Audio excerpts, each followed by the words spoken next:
Si dices que sí, dijo ella, nos casamos mañana. Te daré mi mano, y algo que he estado ocultando. Me llamo Garrett Thorne y, hace 3 meses, me quedé solo en un apartamento vacío viendo a mi esposa marcharse sin mirar atrás. No lloró. Yo sí, en silencio, más tarde. Llevaba casi un año teniendo una aventura con un hombre de su empresa. Me enteré a través de un calendario compartido de Google, olvidó cerrar sesión en mi portátil. Hacían viajes de fin de semana etiquetados como relaciones con clientes, pero de eso no trata esta historia. Trata de la mujer que llamó a mi puerta el día después de que se formalizara mi divorcio. Se llamaba Alora. Dijo que era la esposa de él, del hombre por el que la mía me había dejado, y su tono era sereno, casi clínico. Nos mintió a los dos, dijo, pero podemos hacer algo distinto. No entendía a qué se refería hasta que sacó una licencia de matrimonio, ya firmada. Solo faltaba mi nombre. Te lo explicaré todo después de la ceremonia, añadió, pero si dices que sí, te prometo que no te arrepentirás. Debí haberme ido, pero no lo hice. Sonrió, y en sus ojos había algo que decía, esto no va de amor. Va de saber quién tiene realmente el control. La capilla apenas estaba iluminada. Era un jueves por la mañana. Sin invitados, sin votos, solo firmas y silencio. No dejaba de pensar, esto no es real, pero lo era. Alora llevaba un abrigo azul marino en lugar de vestido. Entregó efectivo al oficiante, firmó donde correspondía y no llegó a tocar mi mano. Salimos con un certificado y nada más. En el coche pregunté. ¿Y ahora qué? Me miró de reojo. Ahora te enseño lo que tu exmarido ha estado ocultándote. Me quedé en silencio.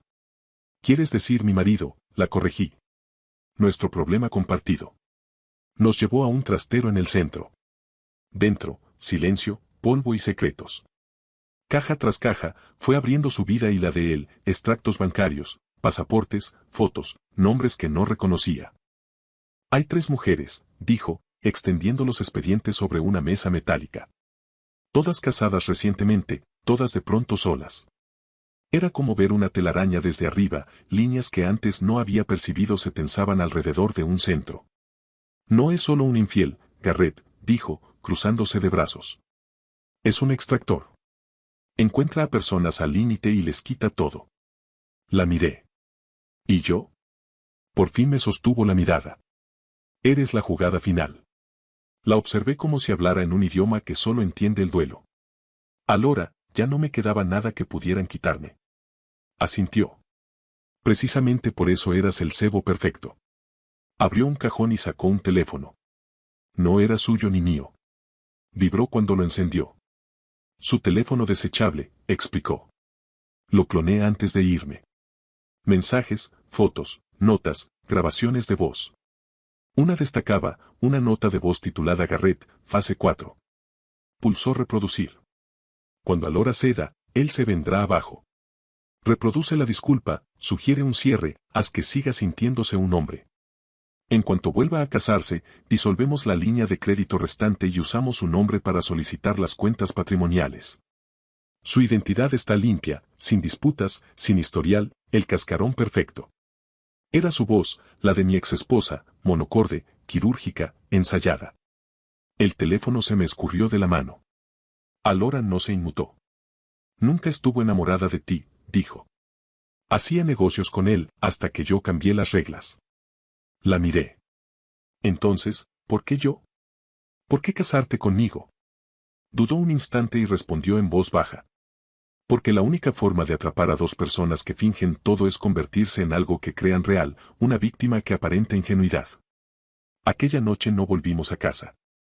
Nos quedamos en un motel barato, a 2 horas de la ciudad, despegando capa tras capa de engaños como si fuera papel pintado viejo, cada una peor que la anterior. 3 identidades falsas, 2 empresas pantalla, una ONG ficticia vinculada al nombre de mi exesposa. Con mi nombre como miembro de la junta directiva, de algo de lo que jamás había oído hablar. Está construyendo una vía de escape, explicó Alora, navegando por los documentos en su portátil. Quiebra simulada. Él sale limpio mientras los cargos recaen sobre ti. ¿Desde cuándo lo sabes? Pregunté. Desde antes que tú, respondió. Pero tú fuiste el único con quien se casaron. Eso te daba legitimación. Miré el certificado de matrimonio en su espalda, nuestros nombres uno junto al otro. Entonces, esta boda. No levantó la vista. Me dio ventaja. No había calidez en su voz, pero tampoco malicia. Estaba trabajando. Luego cerró el portátil y, por fin, me miró. Pero no soy como ellos, Garrett. No voy tras tu nombre. Entonces, ¿qué buscas? Entrelazó las manos. Justicia. Se levantó, caminó hasta la puerta y se volvió. Y, si tenemos suerte, un final limpio que nadie vea venir. El plan no era sencillo, pero sí preciso. Presentaríamos una denuncia conjunta, Alora como la esposa traicionada, yo como el exmarido estafado. Pero no nos limitaríamos a acusar, aportaríamos pruebas, secuencia, móvil, el cuadro completo. Lo documentamos todo.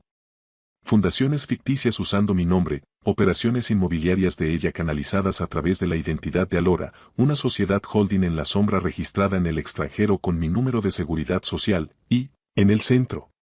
No había hablado con mi ex desde el divorcio. Ahora era mi codemandada en un caso de fraude que aún no se había presentado, porque Alora tenía una condición. No lo denuncies hasta que ellos vengan a por ti. ¿Por qué? Pregunté.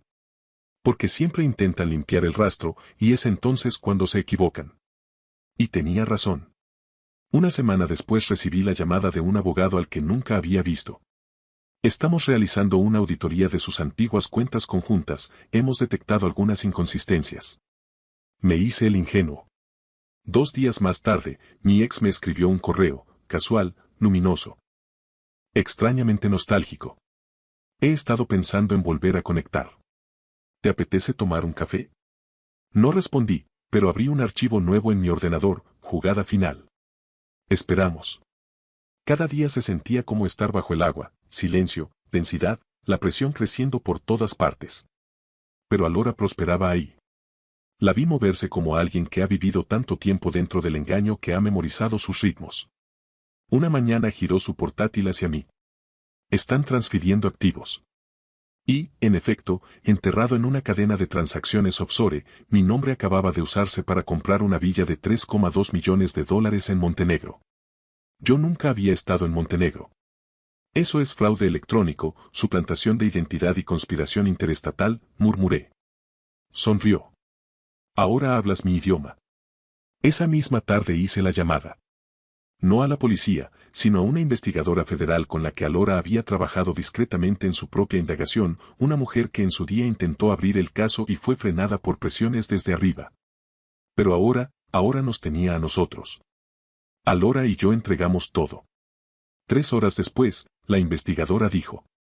Llevábamos tiempo esperando a alguien como ustedes. A la mañana siguiente, mi exesposa envió un último correo. Sin saludo, una sola línea. No deberías haberte casado con ella. Lo miré un rato y respondí. Precisamente por eso lo hice.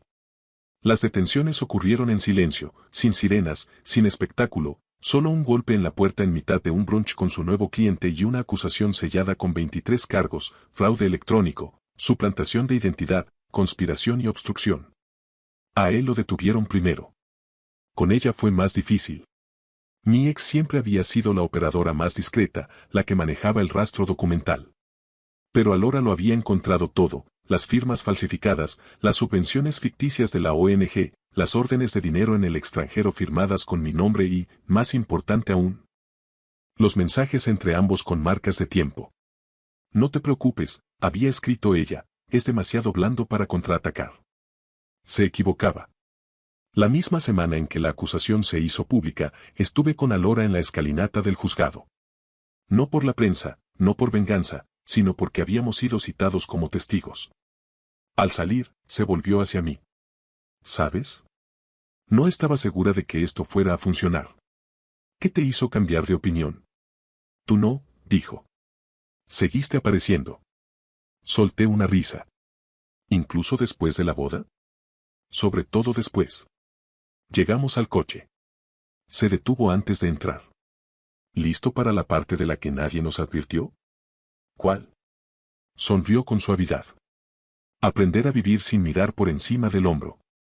Nunca tuvimos luna de miel. No hubo primer baile, ni un apellido compartido en el buzón, ni brindis familiar con champán. Pero en el silencio que siguió a sus condenas, 12 años para él, 9 para ella, algo cambió.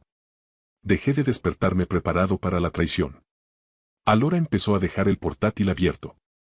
Firmamos la anulación 6 semanas después del juicio, de mutuo acuerdo, con respeto, sin drama. No fue un matrimonio en el sentido tradicional. Fue una misión y ya había terminado. Pero el día en que firmamos, dudé. No porque quisiera que continuara, sino porque comprendí que nunca me había sentido tan entendido por nadie como por la mujer que me ayudó a derribar a la persona que una vez amé. Aún pienso en Montenegro, le dije. Sonrió. La villa que nunca existió. La busqué. Es preciosa. Nos quedamos allí un momento, cerca de las escalinatas del juzgado donde nuestro matrimonio ficticio empezó a sentirse como algo real. Alora, pregunté, ¿alguna vez has pensado en hacer algo real? Asintió una sola vez. Sí. Y así, sin más, nos separamos, sin beso, sin promesas, sin despedidas, solo una mirada compartida que decía, no es venganza, no es amor, es la verdad.